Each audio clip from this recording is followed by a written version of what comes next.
Sean Finnegan, and you are listening to Restitutio, a podcast that seeks to recover authentic Christianity and live it out today.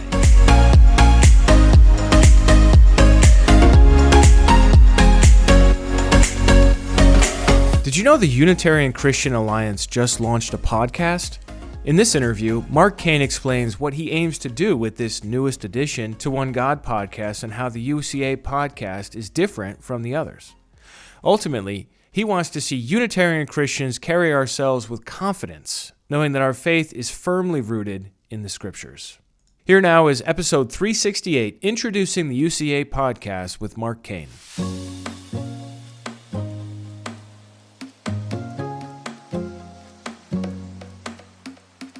Well, Mark Cain, thanks so much for coming on Restitutio today. I'm glad to have you.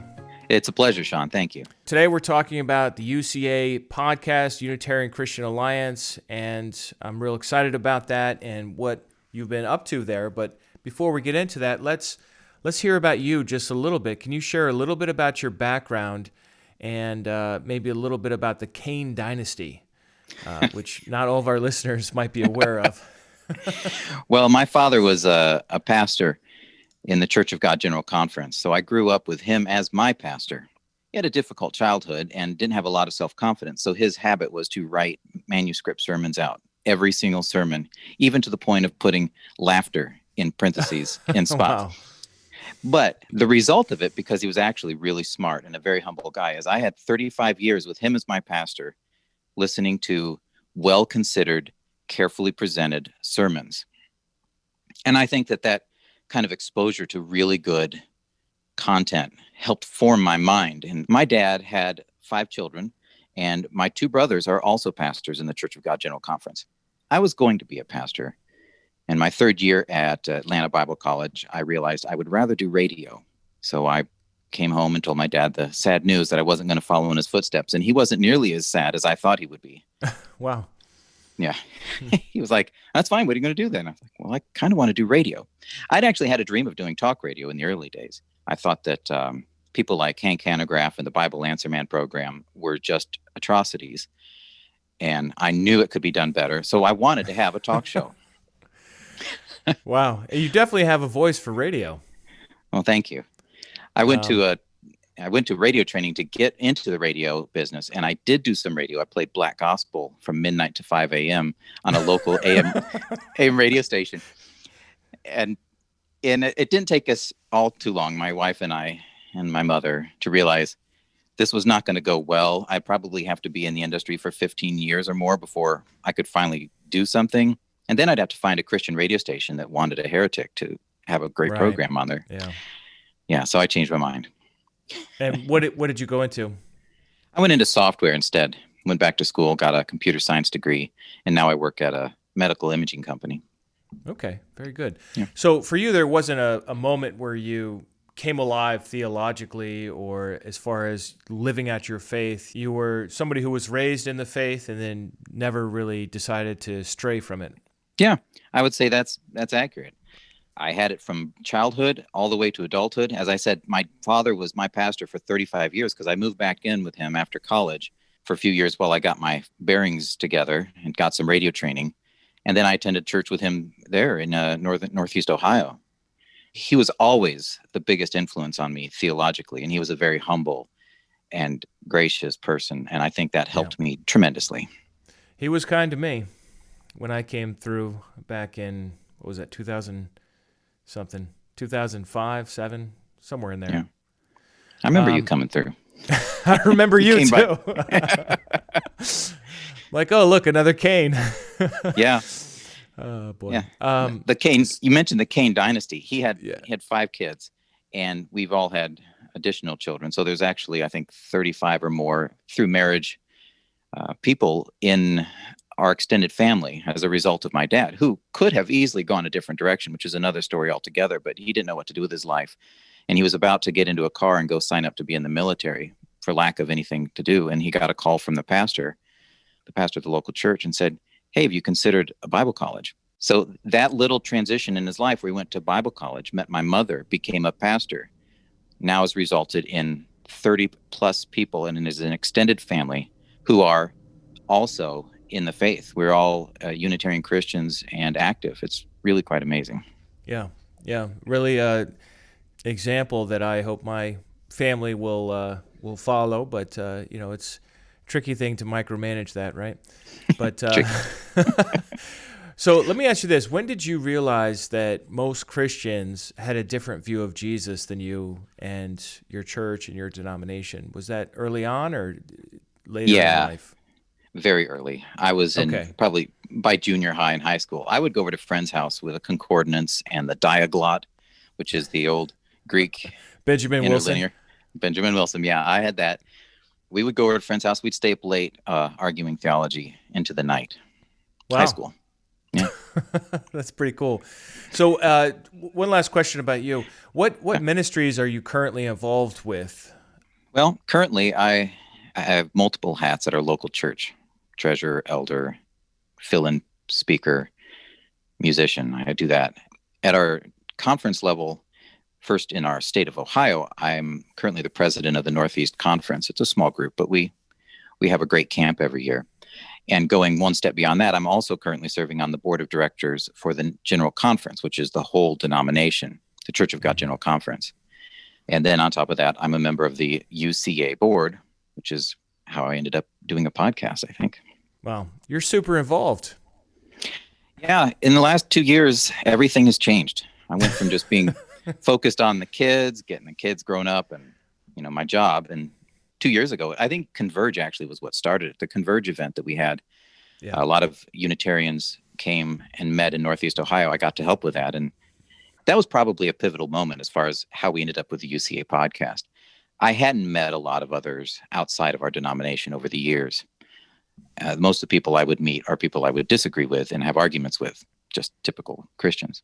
But at the Converge event, being involved with that and helping to put it on and seeing the people and what it meant to them, it was powerful for me. I still remember one woman who came up to me at the very end after lunch. It was Stacy, if you're there. Hi, Stacy. She said to me, she says, "Mark, thank you so much." And she emotionally said, "These are my people." She'd lived out west and she was isolated mostly already just from space, but she didn't even have a fellowship. It really hit home how much it meant for some of these people to be in a room with hundreds of people singing together, unified, as opposed to the experience that most Unitarian Christians get, which is I'll sit in the back row of the church and I'll just change the words quietly to myself when we get to it. Or I'll go start a home fellowship and maybe we'll struggle and there'll only be 2 or 3 people. To have a large group of people, it just meant so much to me, and I was so glad to do it. And that is what spilled into my involvement with the UCA itself. Yeah, and we had just launched the UCA prior to Converge. Because I remember I pitched it a little bit, one of the sessions, maybe, what was it, 6 months before? I think so. I had started working with the Converge team quite a bit before the actual event. But during that time, I met the UCA people, and I ended up joining you guys for that. Okay. And we did announce it at the Converge event. All right. Well, we should probably explain the UCA in a little more detail for anybody that's not familiar with it. So let me ask you this, Mr. Board Member. I'm also a board member. Full disclosure. Full disclosure. Full disclosure. But let me ask you. You're on the hot seat, so I'm going to ask you. How would you describe the UCA? What is the UCA? It's an organization that serves 2 purposes. 1, to connect Unitarian Christians. And 2, to provide them additional resources in that category, the Unitarian Christian category. It's not a typical ministry like a church or a missions group that teaches and has a broad suite of doctrines and practices and teaching that they do. It's very focused, and it's focused for a reason. I like to say it this way.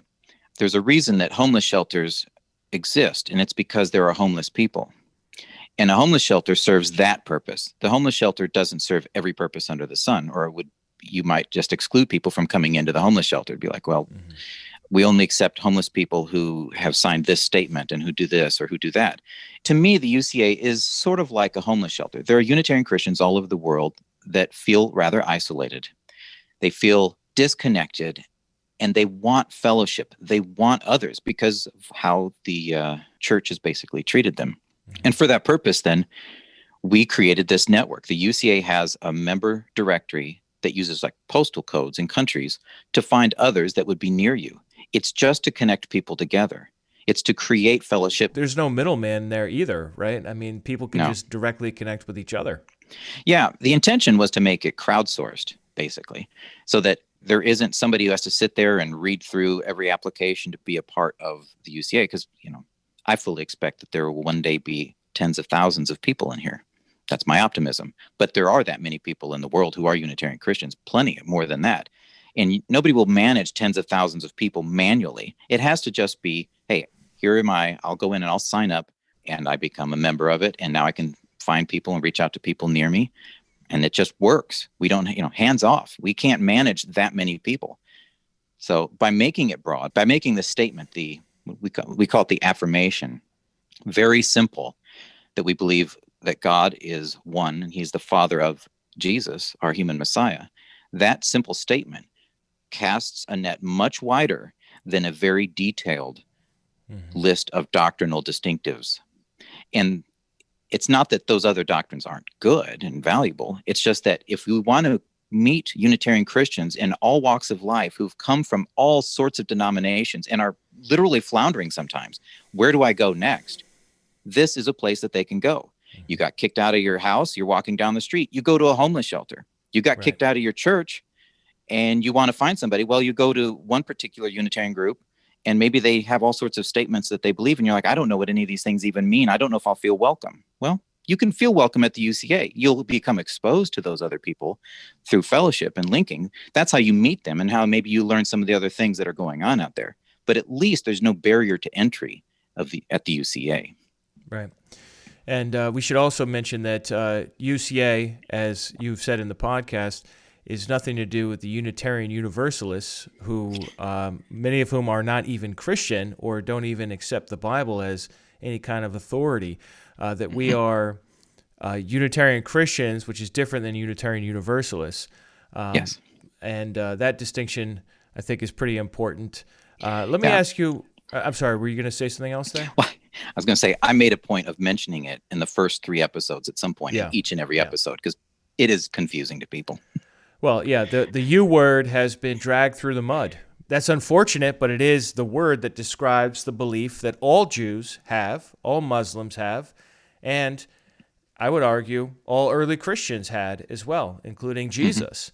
So, I think the word is unfortunate to have this baggage with it, but it is an accurate word for what we believe. Let's move on to the podcast. What goals are you trying to accomplish here with this podcast? Well, the podcast is going to mirror the same goals of the UCA itself. It's just doing it in an audio format. I intend the podcast to help connect people, and I intend it to point to great resources. That's kind of it in a nutshell. I will do more than just that, but at the root, that's what it is. I want Unitarians, especially the Unitarian Christians who are truly isolated, to get to know people. I want them to feel like in the recent episodes with Hildy Chandler, I want them to, if one day they meet Hildy in person, they would know who she is and they would feel a connection immediately, because Hildy divulged some points in her life that give you a window into her soul, into her experience.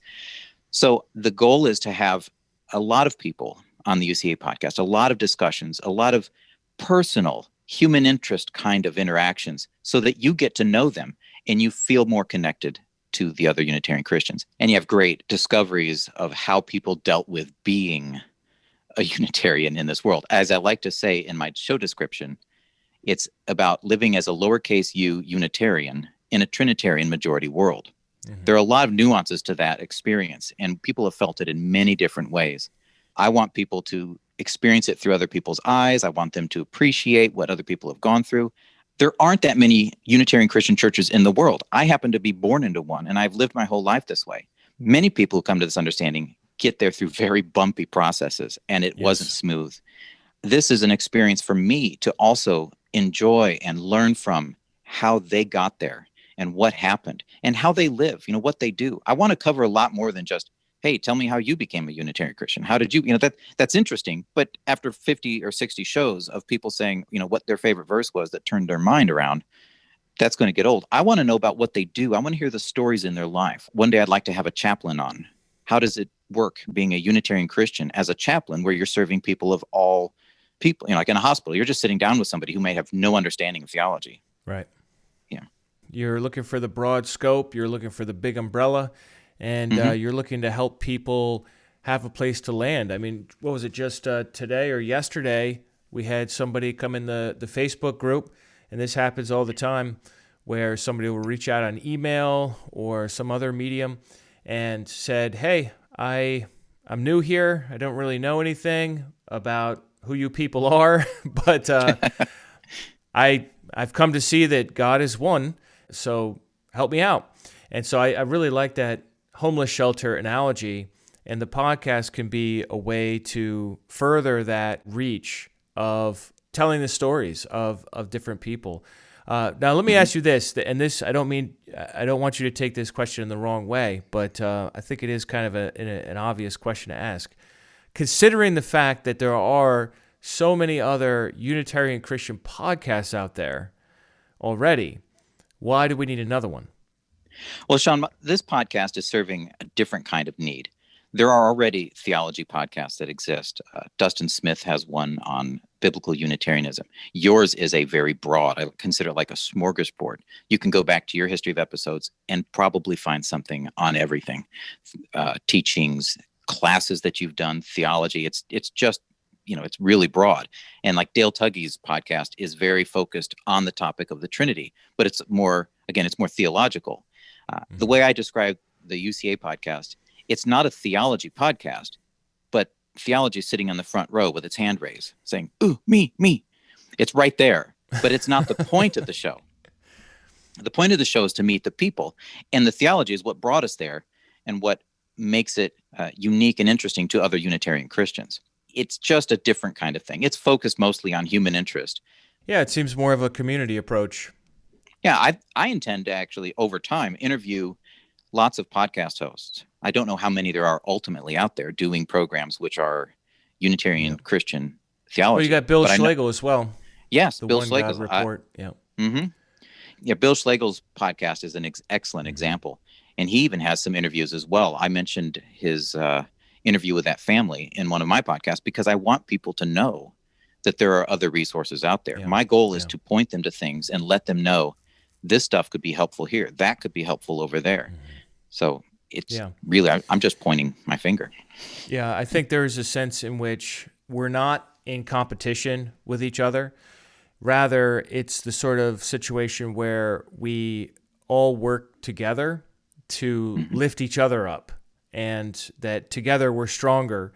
I would say the more websites, the more podcasts, the more YouTube channels, the more published books and other resources that we have that can link to each other and be like, oh yeah, well the UCA is also doing this, and Dale Tuggey's doing that on Trinities, and so on, and mentioning the Atlanta Bible College as a place to get training, and as time goes on, the UCA's scope is so broad. I think there's going to be a lot of engagement with Christadelphians, a lot of engagement with people from other backgrounds that maybe in the United States we're a little less familiar with, but for example in Asia or in Africa are thriving. So I think you definitely do meet a different need, and that there's a sense of which, like, even if you did the exact same thing as another podcast, it's still good to have another one.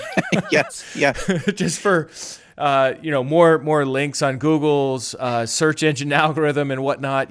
We really do lift each other up. So it is a good thing.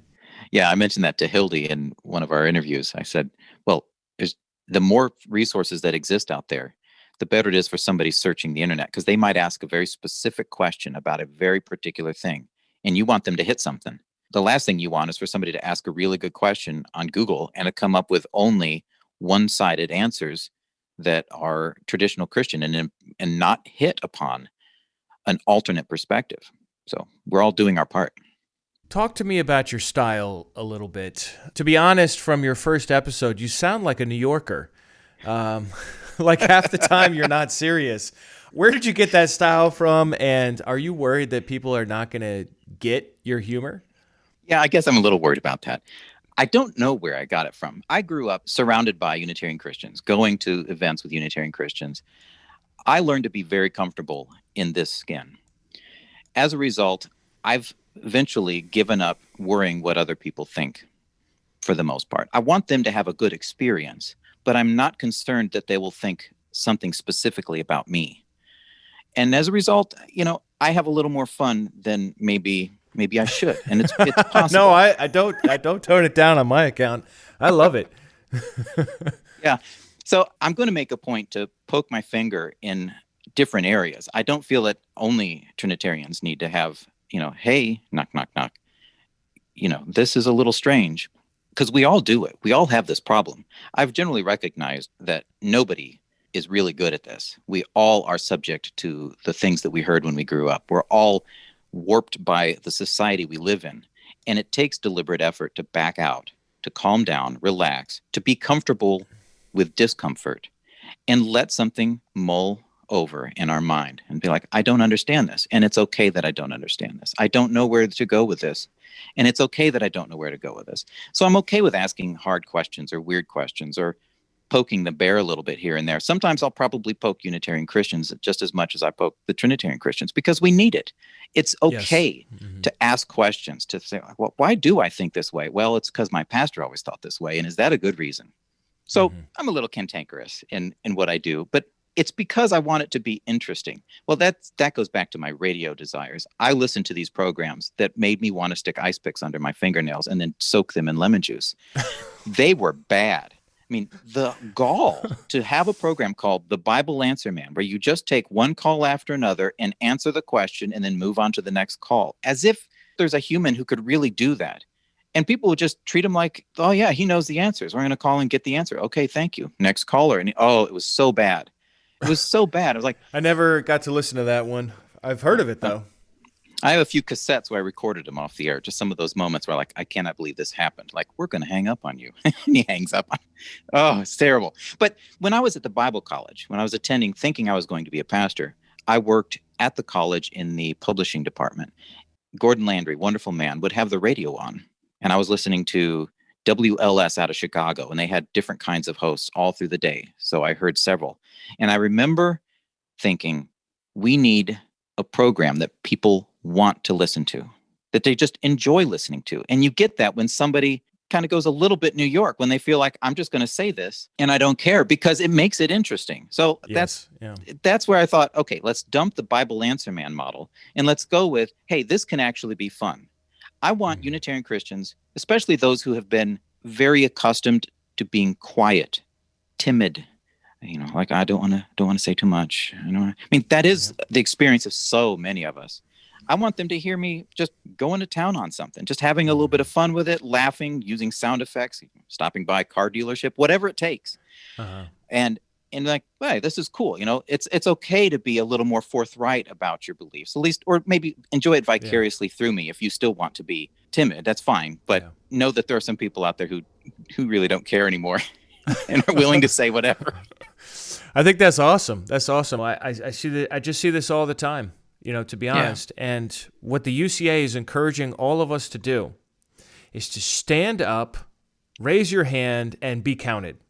Yeah. It's such a simple thing, but if you can learn anything from social movements, from the right for women to vote, from the gay movement, from any number of these, the civil rights movement, right? They always involve, the successful ones at least, people standing up and saying, yes, I am committed to this, and I know it's unpopular, and I'm going to probably suffer for it, but to me, it's worth it anyhow. And, the Mormons did this wonderfully on YouTube. Not that I agree with Mormon theology, but I was impressed by their marketing strategy, and they just owned it on YouTube. They bought out all these, this was probably 10 years ago now, they bought out all these ads, probably spent millions of dollars, and got their trendiest members to do these short little vignettes, and then which had nothing to do with religion at all. And then at the very end, they said, "And I'm a Mormon." And they just wore the label, because if you know anything about Mormons, they tend not to even like the word Mormon. They usually insist on saying, "No, I'm part of the Church of Christ of the Latter-day Saints," right? That's their preferred. But there was this campaign where they just owned it. And that's what the UCA is doing. We're just owning the word Unitarian. We're like, yeah, we know some people don't like this word. We know a lot of people don't know anything about this word, but it is the word. and we're just going to stand up and be counted. And I love that about this, because it's time to get out of the shadows, out of the closets, out of hiding in the local church, and stand up and be like, look, I'm not here to divide this church, but I do believe what I believe. And I can't tell you how many people have contacted me over the years. Oh, I'm on the worship team, or I'm the pastor of the church, and I can't say anything about what I really believe. I just interviewed a pastor in this situation 2 weeks ago. Once it became known what his beliefs were, he was essentially squeezed out of the church that he founded. So here's the question. Do we want to just survive and have a survivalist mindset that says, oh, well, let's just be timid, let's not rock the boat because then we don't want to suffer? Or do we want to change the way the world is and the way that this keeps happening over and over to people, where people are getting crushed under the system of quote-unquote orthodoxy, and there's no freedom of discussion or tolerance of deviation on this subject like there is on many other subjects? Exactly. If we want to change that, then we got to do something different. If we do everything the same, it's just going to be, I'm preaching at you now, sorry about that, but you got me all fired up with your New Yorker speech there. I'm just loving it. So talk to me about what shows are in the tank. What do you already have in the list, and how has that been received so far? The shows have been received very well. Episode 1 was the launch, where I wanted to explain some things, get people maybe acclimated to my style, including sound effects. And that was to present one aspect of my program, which is going to be sometimes just me talking, things that I want to say, that I focus on the broad community, big things that any Unitarian from any denomination could glean from, could learn from, and could benefit from, essentially. So that was episode 1. And then episode 2, I went into the interview with Hildy Chandler. That's Keegan's mom, who wrote the book, The God of Jesus. And the experience she had when Keegan came over and told her and her husband that he was no longer Trinitarian. And it's just fantastic. Hildy is just the 9-hour conversation that started at the kitchen table. Yeah. So the podcast is 9 hours long. I actually had to recount it line by line. No, kidding. So those two kinds of things, sometimes just a topical content, probably mostly be interviews. I want to talk with people who, like I mentioned, maybe somebody who's a chaplain. I'm going to have a talk about working at an organization that is a Christian organization, a traditional Christian organization. I'm going to talk about the oneness movement and coming out of the oneness movement to become a Unitarian Christian. Those are a few that I have in the tank. I'm hoping to find more. If somebody has a great story and wants to email podcast@UnitarianChristianAlliance.org, I would appreciate that. Very smooth, Mark, very smooth. That was a plug, I think they call it. I'm going to plug it again later, but it's good to have one in the middle here. I actually made a big list of the kinds of things that I think would be fascinating. I just need to find people that have those stories. For me, it's not, like I said, it's not about just how you became a Unitarian. I want to know how you live in your life, in your area, as a Unitarian Christian, how that has affected you. Like the example of working at a Christian organization where at some point they may decide, let's have a statement of faith that everybody signs. Oh, okay, that gets interesting. Or working for a charity organization and having to be around people who think you're not even Christian. What does that mean? How does that work? Yeah. Those kinds of things. That's great. Well, anything else about the podcast that you'd like to let Restitutio listeners know about? Well, Sean, one of my underlying goals, and the reason that I decide to poke here and there and to make maybe a little bit light of something, is to dislodge the kind of framework, the mental framework that many of us experience. A lot of churches are very rigid in the way they operate. The teaching should be very systematic. It should be clear. It should be direct. Maybe have just outlines. There's a lot of things that we experience in typical churches that are not disruptive or dislodging. It's very confirming and supportive of what we believe. You have a sermon to remind you what you believe and why it's right. You don't have a sermon to make you question and really challenge you on something. At least not every church. Some pastors stand up and say, "Don't believe anything I say.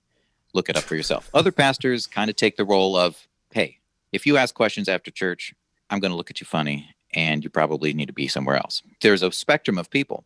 I want my podcast to work a little bit like fracking does. People are going to churches. They're being exposed to the scriptures. It might be a Trinitarian church. That's fine. I'm glad that people are seeking, that they're there, that they're searching. And in the act of being at church, they're exposed to the scriptures. And then there they get the taste, the flavor of what is the scripture about. Now, maybe this pastor says one thing, but somewhere inside they're like, but I think there's something else. There's something more in this passage. I'm feeling it. And to me, it's like what fracking does. Deep under all the pressure of sediment, piled layer upon layer, there is gas. There's fuel under the earth. And what they do to get it out is they have to crack it. They have to break and dislodge that kind of intense pressure that is making it hard to access. I want the podcast to work a little bit like that. Like, I'm not going to tell you what to think, but I'll certainly be comfortable breaking open a mindset that you might have had to give you the opportunity to think about it differently than you had before. There's just so much truth trapped in scriptures. And as Hildy described in her interview, there are moments when the scales fall off her eyes. As Hildy described in her interview, that moment when the scales fell off her eyes and she saw something that she had never seen before, that took her son Keegan to do the fracking, to crack open the layers of deep, pressured culture and learning.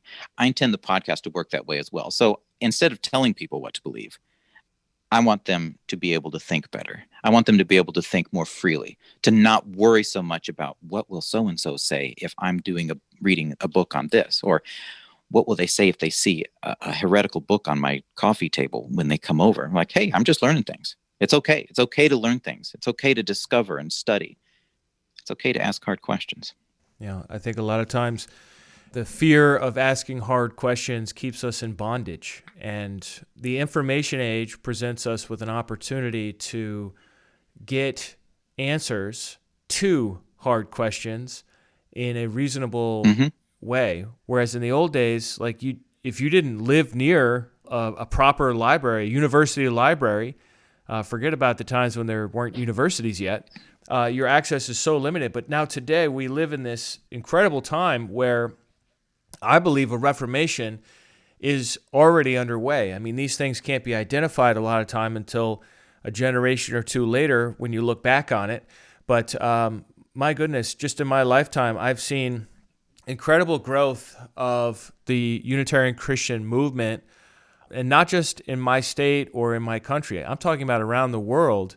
I'm in touch with churches and denominations around the world who hold to this message and are making inroads in other places and converts. And I believe this is a truth whose time has come. And I'm excited to see what the UCA podcast does to contribute to that.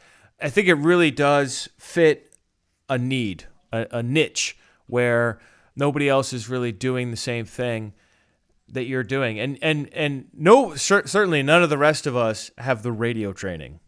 So, you win there anyhow. So I just want to thank you for what you're doing. Full disclosure, Mark's actually not getting paid for all of this work. He is very graciously volunteering his time to do it. And so I want to thank you for that, Mark. And just ask you one last question. If you could snap your fingers and change one thing about Unitarian Christians or Unitarian Christianity, what would it be? I would want them to have the confidence and the inner peace of knowing what they're talking about is true. They're talking like the apostles talked. They say the words that the apostles said. They talk about Jesus as the Christ, just like they did all the time. They don't talk about Jesus as God incarnate, just like they didn't talk about Jesus as God incarnate. I would want Unitarian Christians to have a deep peace of knowing what I'm talking about here is incredibly sound and incredibly good and appropriately close to what the scripture teaches. Even if it's not perfect, it is so close that it's just should be comfort inducing. And in that confidence of knowing that what I believe is true, that they have peace in dealing with others who would challenge them and criticize them, that they can just slough it off, not care that their pastor thinks that they're weird, not care that their neighbors look at them funny. Yeah, it's not cool when that happens, and we can do something about it. One way you deal with it is you be loving and kind and be confident. I love the line you put in your show at the end, truth has nothing to fear. It doesn't. It's okay to just be confident in what you believe and just let people talk. If they want to tell you everything that they think is wrong about you, just graciously sit and listen in confident peace that if in fact they tell you something that is in fact true, and you were wrong on something, that you know what? God will help you learn it, and you can make an adjustment and move on. Life is okay. Learning and discovering theology and the scriptures, it's all okay. It's fun. It's wonderful. It's pleasant. It's encouraging. It's heartwarming. And it doesn't matter what people say. Just move through life graciously and with love and with kindness and say, this is what I am. I understand this, and I sound a lot like these dudes in the New Testament, so don't give me a hard time. Sound a lot like these dudes in the New Testament. Sounds like a new slogan. Yeah, I love. Hey, I love could that. be a podcast episode. There you go. I love that attitude you convey there, and I think there are some of us out there in internet land who maybe are a little too gung-ho and looking to start fights and pick on people. But I think those are fewer than the people who are in the closet and underconfident. And I'd love to see the loudmouth ones who are ungodly or unkind, that they would be respectful or just not participate. But there's just a huge army of people that are in the category that you're speaking to here. And we do need them. We need their voices, and we need them to link arms with us. So tell people how they can join the UCA. Tell us about the different options for membership. You have the free membership, the paid membership, and then anything else you'd like to conclude with here. Okay. Well, the website is UnitarianChristianAlliance.org, and there's a place there to join. We have a free membership, which is probably what most people do, because it's just free and it gets you in there. It helps you find and connect with other people in your area. The UCA provides that tool to click on other people based upon their proximity and send them a message. We are very careful about privacy. You can put any name you want on yourself. You can call yourself Kitten's Bubblegum if you want. It doesn't matter. But somebody might reach out to you, and then you can decide, hey, I'm going to follow up and email them back, and then you can create a connection. So we are very thoughtful about privacy. We're allowing people to put only as much as they want to put in there. You have a little opportunity to put a profile, to describe yourself a little bit. It'll help others maybe if they find you. So the free membership gets you all of that. The paid membership is just because you want to support the work. We use those funds to pay for the podcast hosting, to pay for the URL. They're little expenses that we're using this for. We're going to be using them later. If COVID doesn't stop the next UCA meeting, that will help have a UCA conference in the next fall. That's what the paid memberships are for. So you have an option to give whatever you want or just a specific amount, but it is totally up to you. You'll also find the podcast on that page, as well as some resources where we list other podcasts and other websites. There's a frequently asked questions section under About, which has a lot of questions that we've gotten over the years. And I think that's very helpful for people understanding, well, what can I do? How will I use this site? And there's also an option to create a group. So once you've become a member, you have a section called My Groups. And if your group isn't already listed in there, you can create a group as well. And that's where you might list your church or an internet church or a ministry. There's different options for that as well. Did I cover everything, Sean? Yeah. Very good. Very good. So any of you out there who are Unitarian Christians listening to this, please come on the website. It's completely safe and anonymous. If you don't want to use your real name as a screen name, a lot of us do use our real name. Certainly if you attend a Unitarian house church or brick and mortar church or an online church, whatever it is you do, list that if it's not already there as well, so that others can find you, so that others can join your group, whether it's in person or online or both. And this way we can support each other and have that community and that camaraderie, especially in areas where there aren't traditional churches to meet the needs of the people. Currently, we have 34 countries represented by membership at the UCA, which is phenomenal. 34 countries across the planet. That's now, in case somebody's listening to this later, it's at the end of 2020, 34 countries. I really want to encourage people who live in areas where they aren't close to people to consider signing up. They may think there's nobody there, but there might be, so that the globe essentially will be peppered by Unitarian Christians everywhere. So you almost can't go somewhere and not find us.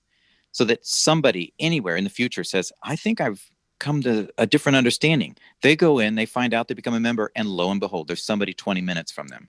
That'll only happen when people decide to sign up and to make their presence known to the world. Fill this place up. I want to one day see pins on the earth that just show where we all are, and the place is just packed by Unitarian Christians. And it just starts with each person deciding, I want to stick my voice into this. I want to put my name out there, or at least my fake name. I want to put me on the map. There is a Unitarian Christian in Tallahassee. There's a Unitarian Christian in Alaska. Look, there's one in Hawaii, and now there's one in Japan and Korea. I just want to see those. I think the other people who are seeking and searching will desperately appreciate finding those people out there. Absolutely. I'm really excited about this. Thanks so much, Mark, for talking with me today. It's really been a pleasure. I appreciate it. Well, that concludes this interview. If you'd like to get in touch with Mark Cain, you can email him podcast@UnitarianChristianAlliance.org or leave him a message by phone at 615-581-1158, or go to the UCA webpage, UnitarianChristianAlliance.org, and find out more about the organization. I've got a couple of other links in the show notes if you're curious about Mark Cain. And please do subscribe, whether in Spotify or Apple Podcasts or whatever you use, to the UCA podcast. There's only 3 episodes out so far, but they're well worth your time to listen to. Furthermore, if you'd like to ask a question or leave a comment, you can do that by coming on to Restitutio.org and looking for episode 368, introducing the UCA podcast, and leaving your comment there. In a recent post from a couple days ago called "Who is the Us" in Genesis 1:26, I quoted Michael Heiser's famous book called The Unseen Realm and his commentary on that text, where he says, quote, "Seeing the Trinity in Genesis 1:26 is reading the New Testament back into the Old Testament, something that isn't a sound interpretive method for discerning what an Old Testament writer was thinking. Unlike the New Testament, the Old Testament has no Trinitarian phrases." He goes on, "The triune Godhead idea is never transparently expressed in the Old Testament. Since other references to divine plurality involve divine beings who are less than Yahweh, we must be careful about attributing the language of divine plurality to the Trinity. Doing so will get us into theological trouble in other passages." And then Heiser goes on to argue for God speaking to his divine counsel rather than some sort of hint of the Trinity here in Genesis chapter 1. Now, for full disclosure, Heiser, of course, is a Trinitarian, which is why these quotations are all the more striking. The most powerful witness, of course, is a hostile witness who corroborates what it is you're saying as well. So take a look at that article if you haven't already. John writes in on that article saying, "Thank you for the scholarship. Like many others, I too have wondered whom God may have spoken to. The default for many is he was speaking to Jesus in a pre-human heavenly existence." Well, I think, John, you're absolutely right about that this is the dominant view among non-scholars and non-specialists. But when I look at the New English Translation, the Net Bible, in their footnote, which is more or less a distillation of Dallas Theological Seminary scholarship, to a large degree at least, they're very clear that God is speaking to his angelic host. And Mike Heiser, who is the resident scholar for Logos Bible Software, also agrees with that, and a number of others. The interpretation that God is speaking to the earth and saying, "Let us make humans," and so on, and our image runs aground with the question of how is it that we are in the earth's image. It's a little difficult. And the idea of the plural of majesty, I've heard some Hebrew experts say that is a good hypothesis. Specifically, I heard Nehemiah Gordon say that in a conference and argue for that position, and I certainly wouldn't question his Hebrew knowledge. He's fluent in Hebrew, lived in Israel for years. But then Mike Heiser, who is also a Hebrew scholar, says that interpretation has been thoroughly debunked when it comes to verbs. And so I'm not sure what to say about the plural of majesty idea. I think it is simpler just to look at God as speaking to the heavenly court, which according to Job 38, we know was there offering praise during the act of creation itself. So I think that's the best game in town. What do you think? Come on to restitutio.org, and under articles, I've got another category there under articles called short articles, and these are like the blog posts that I'm referring to here. Who is the us in Genesis 1:26? I'd love to hear your thoughts on this as well, and please do share this with others. This is one of the ways that we can spread the word and at least, if not convince people, at least take a bullet out of the gun. Eventually, if we can take enough bullets out of the Trinitarian gun, when the apologist goes to shoot it, they'll discover that, in fact, the magazine is empty. And that would be a wonderful day, wouldn't it? So thanks, everybody, for listening to the end. If you'd like to support this ministry, you can do that at restitutio.org. This is a 501c3, so if you're looking for a place to make year-end contributions, we sure would appreciate it. We'll see you next week, and remember, the truth has nothing to fear.